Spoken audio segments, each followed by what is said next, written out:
Hello and welcome to IC&D1 Lab number 3. This lab focuses on some of the concepts of how a LAN switch works, along with showing from the command line interface how you can tell what the switch is currently doing.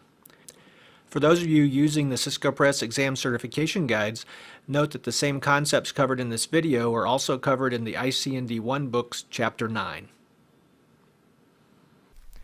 Lab 3 covers three main objectives. The first objective focuses on the learning process by which a switch watches frames and learns MAC addresses and adds entries to its MAC address table. The second objective relates to how a switch uses its MAC address table to make a decision of where to forward a frame and then where to not forward or filter a frame. Finally, the third objective covers some basic configuration on switches, in particular interface speed and duplex settings, as well as the IP configuration that's required so that the switch can be managed. This lab uses two main scenario steps. In the first step, we'll review the learning, forwarding, and filtering process, and then from the CLI, see the process by which a switch adds entries to its MAC address table. Then in the second part of the scenario, we'll see how from the CLI you can configure things like the speed and duplex on an interface, the IP address of the switch, and its default gateway. So let's begin with step 1. In step 1, we'll use a simple switch network with two switches, switch 1 and switch 2, and they're connected via a trunk. Now as you see here, PC3 is connected to switch 1, and its MAC address is 0033.3333.3333, so we'll call that MAC address 3. Now when the PC is hooked up, switch 1 does not learn a MAC address. However, when PC3 sends its first frame, whose source address is MAC address 3, switch 1 learns that MAC address, adds that MAC address to its MAC address table, and lists the interface FA0/13, which is the interface on which switch 1 heard that frame. Similarly, when switch 1 forwards the frame over to switch 2 hears the frame, looks at the source MAC address, sees MAC address 3, and adds an entry to its MAC address table, this time with switch 2's FA0/24 interface listed in the MAC address table. Now if we hook up a second PC, in this case PC1 with MAC address 1, when PC1 sends its first frame, switch 1 looks at the source MAC address, adds that MAC address to its address table, and then as switch 1 forwards the frame down to switch 2 does the same process, looking at the source MAC address of the frame and adding that entry to switch 2's MAC address table. For completeness, we'll hook up a PC, in this case PC2, down there on switch 2. When PC2 sends its first frame, switch 2 notices the source MAC address of MAC address 2, adds that entry to its MAC address table, and of course switch 1 does a similar process by adding MAC address 2 to its MAC address table as well. Next, let's take a look at the forwarding and filtering decision made on the switches when PC3 sends a frame destined to PC1. As you see there, PC3 sends a frame of destination MAC address 0011.1111.1111. Now when switch 1 receives the frame, it looks at the destination MAC address and matches that against its MAC address table. Now you see the highlighted second entry in switch 1's MAC address table tells switch 1 to forward that frame out its interface FA0/11, so switch 1 forwards the frame out to PC1. So that's the forwarding decision. The filtering decision is switch 1's decision to not forward the frame out any other ports. For instance, in this case, switch 1 does not forward the frame down to switch 2. That would be called the filtering decision. Next, consider a frame sent by PC3 to PC2's MAC address. As the frame comes into switch 1 again matches its MAC address table, but in this case, switch 1 matches the third entry that you see highlighted on the screen. Based on that entry, switch 1 forwards the frame out its FA0/23 interface down to switch 2. Of course, switch 1 chooses to filter or not forward the frame out its top interface FA011. Now once the frame gets down to switch 2 repeats the same process, looking at the destination MAC address of the mostly 2's MAC address, matching that third entry in switch 2's MAC address table, causing switch 2 to then forward the frame out its interface FA0/12. Next, we'll take a look at the command line interface and see the learning process occur. You might want to have your booklet open to Lab 3's chapter so that you can see a picture that shows all the MAC addresses. Here on switch 1 we use the show MAC address table dynamic command, as you see there. And notice there's only one entry in the MAC address table, and that's not for any of the three addresses in the picture. This is an overhead MAC address used for some messaging between the switches. Now, not shown on the screen, if I go over to PC3 and cause them to send a frame, Then I come back here to switch 1 and do another show MAC address table dynamic command. Notice MAC address 0033.3333.3333 shows up in switch 1's MAC address table off interface FA0/13. Now if we switch over to switch 2 for a moment and do a show MAC address table dynamic command. By the way, this command shows all the dynamically learned entries. Notice that switch 2 also learned PC3's MAC address, and notice it lists FA0/24 as the interface because switch 2 received the frame sent by PC3, received that frame on switch 2's FA0/24 interface. Now both switches know about PC3's MAC address.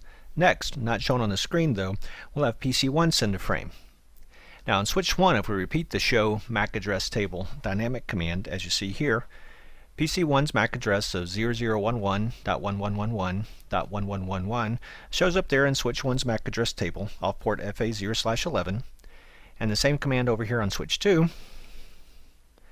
shows an entry for that same MAC address, but notice it also lists support of FA0/24. Finally, not shown on the screen, we'll have PC2 send a frame, and sticking with switch 2 for now, notice the show MAC address table dynamic command on switch 2 now lists PC2's MAC address, as you see there, off of port FA0/12, and up on switch 1 we'd also see an entry for PC2's MAC address as well. Next, at step 2, we'll go over some of the basic switch configuration options. First, we'll look at how to configure a couple of key parameters on interfaces, namely the speed and duplex. For most end-user connected ports on a switch, you'll let these values be auto-negotiated, but it's useful for the exam to understand how to configure them. For instance, here we see the interface command followed by the speed and duplex commands. Speed and duplex commands set the speed and duplex, obviously, and these are interface subcommands, so we'll see how to do that. Additionally, we'll set the IP address on the switch. Now the IP address is typically configured under an interface called interface VLAN 1. VLAN 1 is typically used for management purposes. So to configure a switch's IP address, we use the IP address command under interface VLAN 1. Additionally, a switch thinks like a end-user host in regards to IP, so the switch needs to know its default gateway, and we'll use the IP default-gateway command that you see there. The table of commands is in your booklet, so you might want to refer to that while we're going through the CLI. But first, let's talk about the IP addressing scheme used here. Notice PC 1, 2, and 3 have IP addresses that appear to be in the same subnet. Now, if we've got a router attached to that same subnet, it'll of course need an IP address in that same subnet as well. In this case, R1's address is 172.30.1.251. So switch 1 and switch 2 both need an IP address, and their IP addresses need to be in that same subnet, which in this case is subnet 172.30.1.0 with a /24 mask.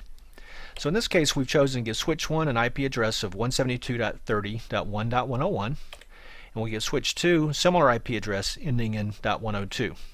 Also, their default gateway configuration will point to R1's IP address that you see there. So let's start by looking at switch 1's FA0/23 interface, where we'll set the speed and duplex. This is the interface connected up via a trunk over to switch 2.